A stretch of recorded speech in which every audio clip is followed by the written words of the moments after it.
Hey, all right. There we go, Alex. Welcome back. Always good to see you, sir. Okay, so to start us off, Yes. I have a question from an anonymous source Okay. for you. Sounds dangerous. Good. Okay, they said, I'll give you a hint. He said, you know, we're in a big sports town right now. Can you give us your best bet for sports today? Oh gosh, I know the source, I think. Yeah, sure. My best bet for today. Well, the Chiefs are gonna win. I like the over in the Lions game. Okay. So, you heard it from him. Here you go. All right, now I'm not responsible. You're not responsible for anyone losing, but that is your best bet. All right, so now on to our real questions. The audacity. Sorry, the door was right there. He came right on in. So let's go back to the very beginning, sir, and talk about your acting journey. All right. Tell me all about it. How did this crazy journey start for you? I was 5 years old, and my neighbor from down the street did commercials, and I saw her on TV, someone that I knew in person. I thought that was really cool. We wanted to just maybe do a commercial, so I started going on auditions in New York City. Got a manager, went to her manager, and I started auditioning for things, did a couple commercials. I did some print work, I did a few commercials. And Child's Play was one of the first film auditions that I got ever. And I booked the role, and the rest is history, so they say. 36 years of traumatic history. Before we get into the Child's Play questions, I was looking at your filmography. Am I what? Your filmography. And there are a few things on there which I haven't seen, but I'm super curious about, wondering if we can talk about. Yeah, let's talk about my terrible movies. Can't wait. Just because they're terrible does not mean they're not great. That's true. Okay. World, I suppose, yeah. Yeah, so let's talk. Can you tell us about Dead Country, 2008? No, I don't remember a thing about it. How about House Guest Massacre? I wrote that. I got hired to write that script. So I wrote it, and then they kind of convinced me to act in it. They were local people in Florida, and we made it in maybe 10 days for about $500. Wow. Yeah. Wow. So were you... And it shows. What? And it shows. Oh my gosh. But I mean, 10 days, that's a short It was time. fun. It was actually a really fun experience to take a film from start to finish. Yeah. Not an easy thing to accomplish, whether you have money for it or not. So yeah, it was a little challenging, but we had a good time with it. Did you have anything to do with the post-production of it? I did all the sound work for it. I own a recording studio. I'm an audio engineer, sound engineer, producer. I've done sound for like maybe 6 features, a bunch of shorts. Yeah. So, do you know where we might be able to find this movie? Because I couldn't. I plead the fifth on that. Oh, now I'm I actually don't know. Now I'm on a mission. Yeah, Trying to find this movie. Good luck. Okay. Last but not least, 2019, The Dark Military looked very I interesting. don't remember too much about that. I filmed. I'm asking you weird questions, guys. Don't. I filmed a scene in a hotel room at a convention on that one. That one I know is on Tubi, so we can check that one out. Okay. He's like, please don't. Okay. I don't know. Maybe it's great. We will find out, right? Okay, so Chucky obviously made a comeback, and you got to make a comeback as Andy in the last two films and then in the show. Can you elaborate on what it felt like to reprise this role after so many years? Yeah. Well, So going from part 2 to part 3, they recast Andy with a different actor, and they wanted the character to get older and have a female interest and go to military school and stuff. I was only 10 at the time. That was a really tough pill to swallow as a 10-year-old. And I kind of subsequently left acting like a couple years later. And then yeah, I watched 3 come out, and Bride and Seed, and another maybe 6 years after Seed, I reconnected with Don. And we hit it off really, really well, just like we did when I was young. And he knew that I would, be honored and grateful, and but I wasn't really in the business. I didn't have an agent, I didn't have a manager, I didn't have any experience over the last 20-something years. And yeah, Don still had faith that I could do it. So it was one day, Curse of Chucky was one day in Toronto. I had to keep it, Winnipeg. And I had to keep it a secret for like a year. It's actually supposed to be the last scene of the film, but someone in the upper echelon of NBC didn't want us to murder Alice, which was supposed to happen. So things got changed, and they moved my scene to after the credits. Yeah. Which is fine. That was fun. I thought that was great. Unfortunately, then they only put it on the unrated version, and then they put the normal version on Netflix. So, foiled again by Chucky. Oh, but it was such a treat to see that. And then you had a much bigger part in the next one. Yeah, Cult was really, really fun. Also in Winnipeg, freezing cold, like 25 below zero type of cold. So it was a tough shoot, but really, really fun. I had some fun stuff to do in that one. And Andy kind of had his badass revengeful moments. So that was cool to play. It was great when you see what happened to Chucky. You're holding him hostage. Yeah, he got me back for that one, I guess. Yes. Yeah. You played a dangerous game, sir. It's typical. And then you went on to the show, and again had a much bigger role. You just grew and grew and grew from that. So, what was that like? To really be immersed back into that character. The show was incredibly fun to film. It was a much longer experience, many months, entire summers in Toronto, dinners with Jennifer Tilly and the family. It was a really fun experience. I don't act often, so it was a bit overwhelming at times, but yeah, we had a really, really great time, and we were super proud of the show from the first season. The second is actually my favorite, and then the third just felt like a fever dream. You filmed that during COVID, right? The first one was during COVID, or the second one? The first one was during COVID. Yeah, they had when we got to Toronto, a lot of places still weren't even open yet. Yeah. What were some of the biggest challenges in filming in that crazy time? Yeah, masks, not just masks, but because you have makeup on, so it's got to be like a shield. Yeah, wearing shields, about taking 3 COVID tests a week, even if you weren't working that day or that week. And they did, so they pick me up and drive me 30 minutes to take a COVID test and then come back 3 times a week.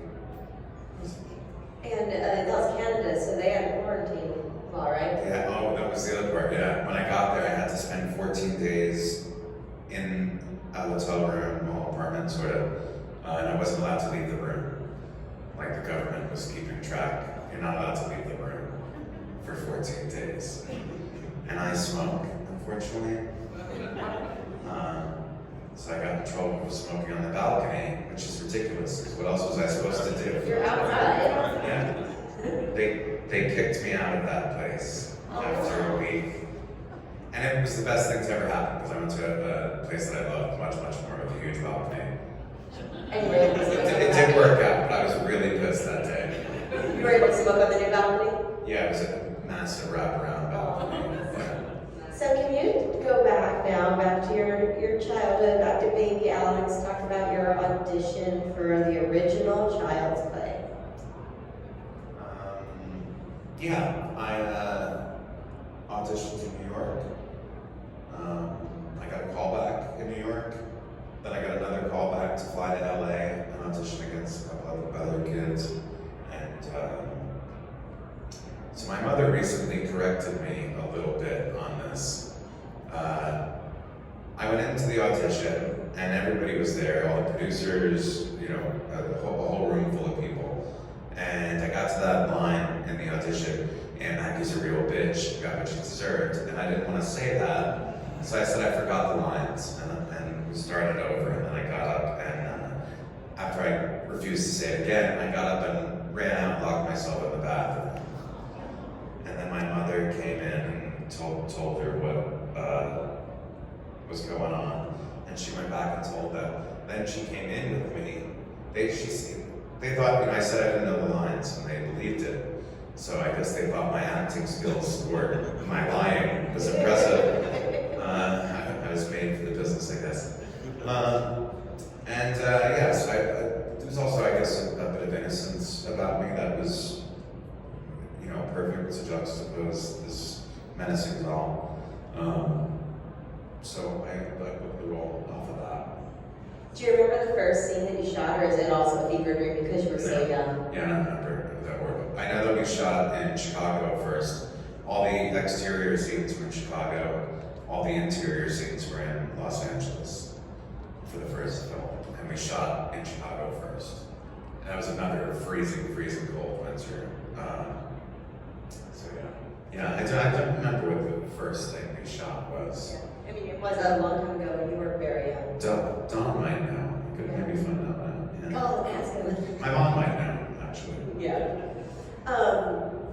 Do you have the most memorable scene that you shot in either the first or the second? Yeah, that asylum scene, the breaking down crying scene, unfortunately was more memorable to me than I like. But a little traumatizing, a little PTSD? A little bit, maybe. But also, if there was any acclaim that I received from that film, I got nominated for a Saturn Award for Best Juvenile Performance. So the price of art is expensive sometimes. Do you have the most fun scene that you shot in either of the first two? The second was just kind of fun every day. John LaFia was a really sweet, welcoming guy. Don was on set every day. And we were at Universal Studios. I was able to get on the tram ride, any day that I wanted. I got to walk through the Back to the Future set and have lunch with Michael J. Fox.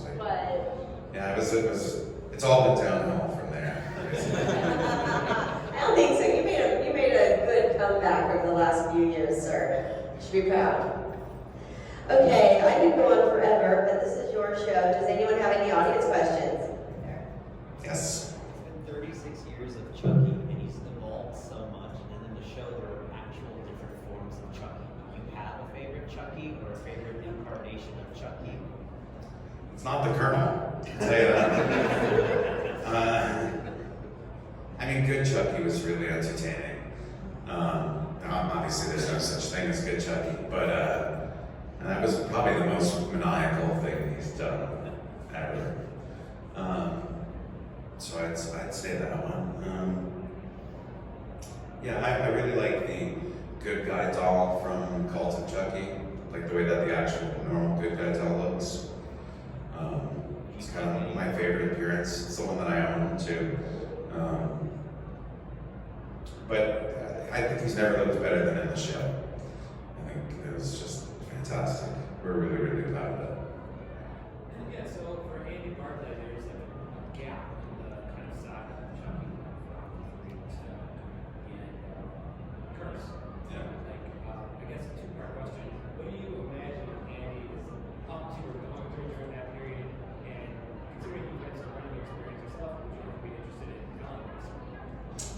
I missed the last part. What was that? So, would you ever be interested in telling that story?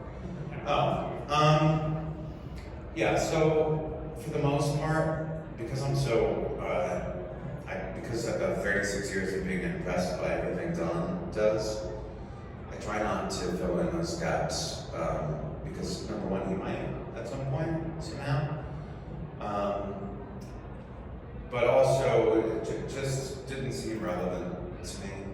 I knew, you know, the PTSD that Andy suffers from. I know that he probably has a lot of paranoia. He's got a lot of distrust. And I basically took where I left off in part 2 into the character. And so even though he's into guns and shit, I didn't really feed off. I've seen part 3, but I didn't include anything that Justin did in what I wanted to do with it. So no, for me, I don't really try to fill that in. I like just very broad concepts of where it was. Yes. So I know you talk about learning audio, and you do like sound, music, and stuff. What's your favorite genres of music that you play with? Well, I've worked with everything. I've worked with, you know, female vocalists, singer-songwriter types, bands, rappers, metal. So I'm a rock fan. I'm an electronic rock in particular. So some of the bands that I've worked with, I've had the most fun experience with, like rock bands. I play piano, yeah, and I play buttons on my computer, synthesizers and stuff. Yeah. I have music, and I put out like 5 songs last year. If you just go to Instagram and then go to my link tree, and then go to my YouTube page. What inspired you to get a studio and take this route? Like, were you always into music and mixing? I was always a huge music fan. Yeah. Yeah, massive. So yeah, in like the late 90s, I was kind of a raver kid, and I would go to raves, and I was friends with some DJs that were DJing in New York, and from there I kind of learned production, you know, for techno music. Really, is where I started, and and that was at like 15. So I've been doing that since then. So you're like, well, I could make a career out of this? No. I'm curious how this developed to this. I can make a career as a producer, yeah. Not like, I'm not going to be a touring musician. I don't think so. Yeah. As someone that has been involved in the genre since childhood, how do you feel about the current state of horror? The what? How do you feel about the current state of horror? Someone that is. Oh, I mean, it's when I was a kid, you know, horror was really kind of disrespected by the mainstream. We were kind of like, for lack of a better term, we were like porn's redheaded stepchild or redheaded doll. But now, I mean, it's come so much into the mainstream with like the last like 15 years, which honestly, I hope you guys realize you are the ones to thank for that. You know, I've been doing horror conventions since 2002, and when I started doing them, there were like 8. Everywhere. Eight total in the country, total. Yeah, there's like Children's Theater, there's like a couple Fangoria. at the time, Fangoria, which was my first convention. But yeah, look at it now. So the current state of horror is thriving beyond belief, quite frankly. You talked about going from 2 kind of back to Colton in the show. What was it like reconnecting with your Christina's and Kyle's character? You have such a great connection on screen. Is that in real life, or was that all great acting? No, when I was young, I was 8, she was 24, playing 17, and we got along great on set. I was like really admired her back then. She was the cool kid. I mean, her in character and in real life.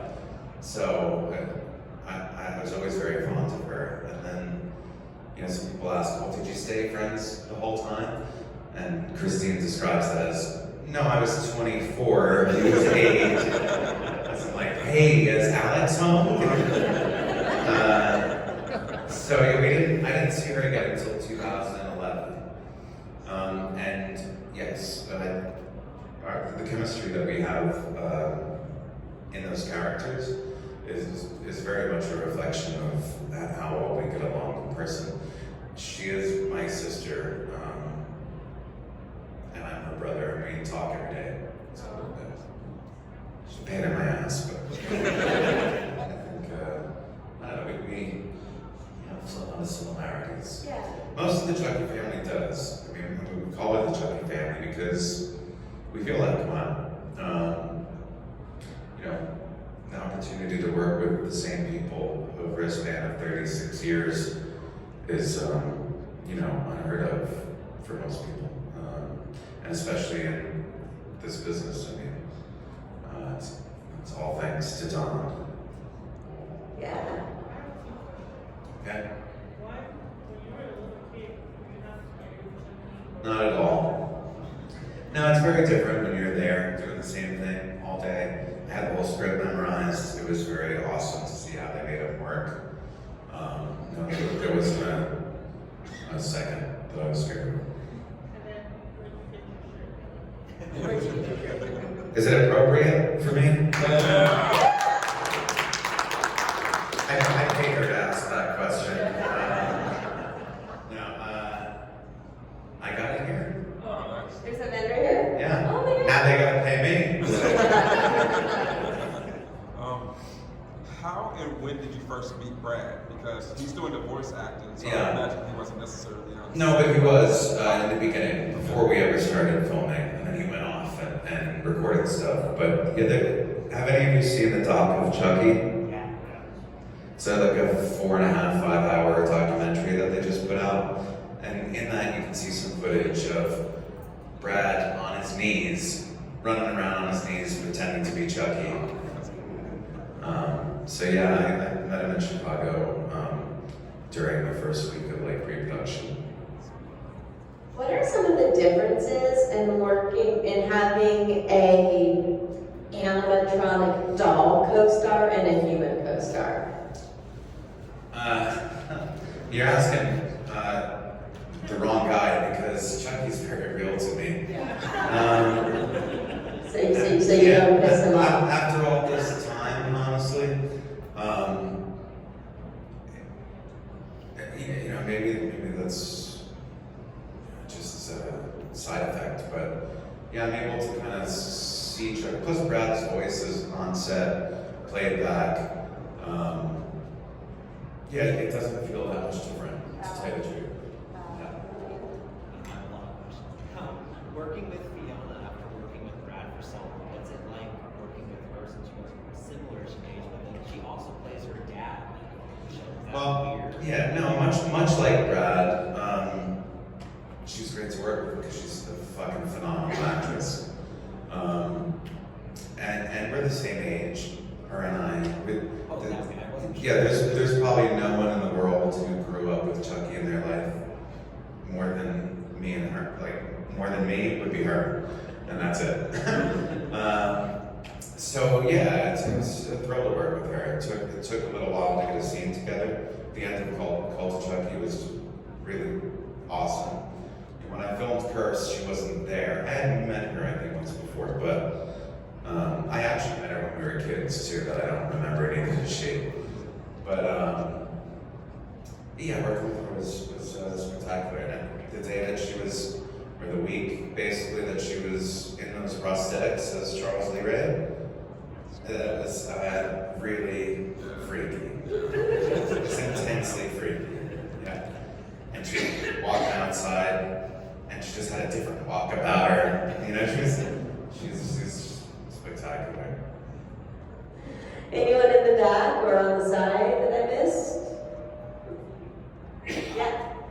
Is there a question that you never get asked that you wish you would be asked?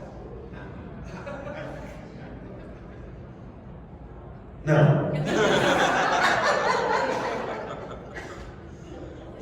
What was it like working when it came to Cult of Chucky with a crazy, dismembered Chucky, and just in general working with all the instruments? Is it different when you're a child when you become an adult? Well, yeah, it's totally different, and I hadn't been acting really in a while, so, but it was really, really fun. And Andy had some cool stuff to do in that film. I got to stomp his face in. I got to have a phone call with Jennifer Tilly. I got to smoke a joint with Chucky and torch his face. So, no complaints from this guy. I just say there's Chucky is obviously cemented his place as like an iconic slasher, and you being the final guy in that franchise. Is there another franchise that you would want to just be able to appear in as just history of horror? As an opportunity to work with some of my friends that I've made from doing these conventions for so long, sure. Creatively, is there a horror franchise that, in particular, not really. I mean, the Terrifier films are doing pretty good, so that would be cool. We'll see. How is Dunn in real life? He seems like such a. How is who? How is Dunn in real life? He seems like such a really cool guy. What are you trying to make me cry? He's the best. Yeah, he's the best. He's incredibly sweet, gentle, considerate, kind, brilliant. And, you know, if you hear any interview of anyone who worked with him, he's unlike other showrunners and directors. He really cares, and he'll go out of his way to be generous with his time, and he's always willing to collaborate to some degree if the questions are good. I mean, he's let me.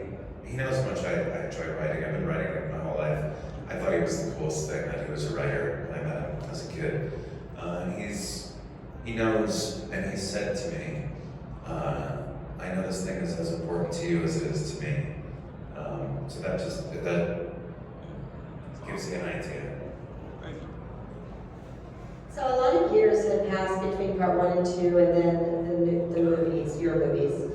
What were some of the major differences you saw in the technology change of the doll working with our doll? Yeah, the biggest difference is now we can paint out green men, green people.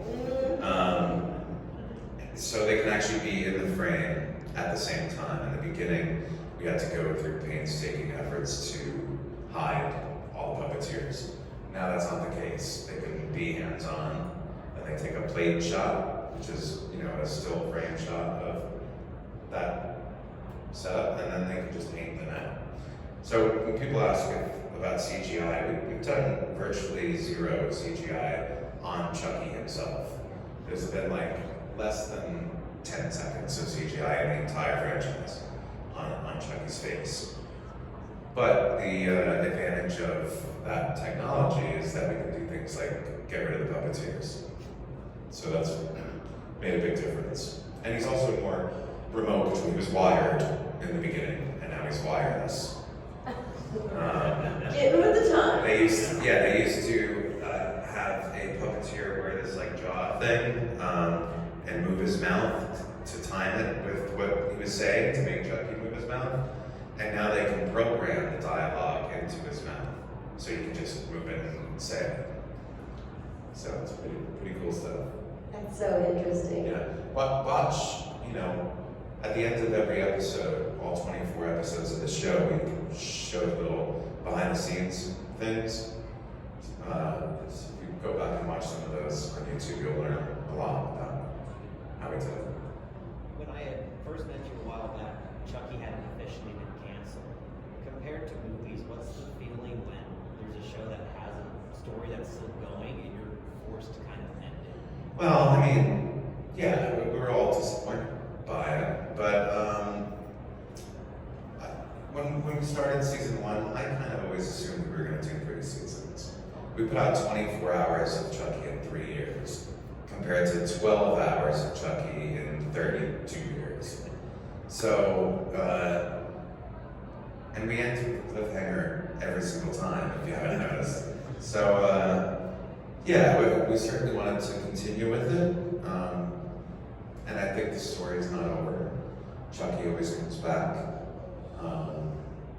but yeah, just you know, it was disappointing, but rather expected from me. So. Random subject, as a music fan, Yeah. you know, the Ice Nine Kills. So, Yes. thoughts on that? I love it. Well, first of all, Spencer is a really, really sweet guy, really kind. He is a huge fan. I think the whole concept of that band just, you know, demonstrates what an incredible fan he is. I mean, if he wasn't doing any of that, he'd be sitting here in the room. So I saw it as an honor. I was a little distracted when it first came out in life. My first reaction to it was, what the fuck is this? But then it took some time. I learned to really like the song. I understood the video a little bit. I mean, it kind of attacks Andy quite a bit. So I was a little like, what's up, Andy, motherfucker? I was like, dude, was this guy got a beef or something? But that's not the case. No, that's, yeah, I wanted to see him in live, and getting to meet him changed my thoughts on it. I got to look at it from different eyes and analyze it better. I certainly appreciate it. Anyone else out here? Last call before I wrap it up. I will be at my table, which is right on the other side of the door, but don't go through that door. And if you didn't ask a question here, just come by. Yeah. You can ask me when there. I got one more for you. So, you have so much more experience now in life, in acting, no matter what you think. You're getting old out. You are fantastic, okay? Do you have any advice you would give, like the 7 and 8-year-old you, going into this?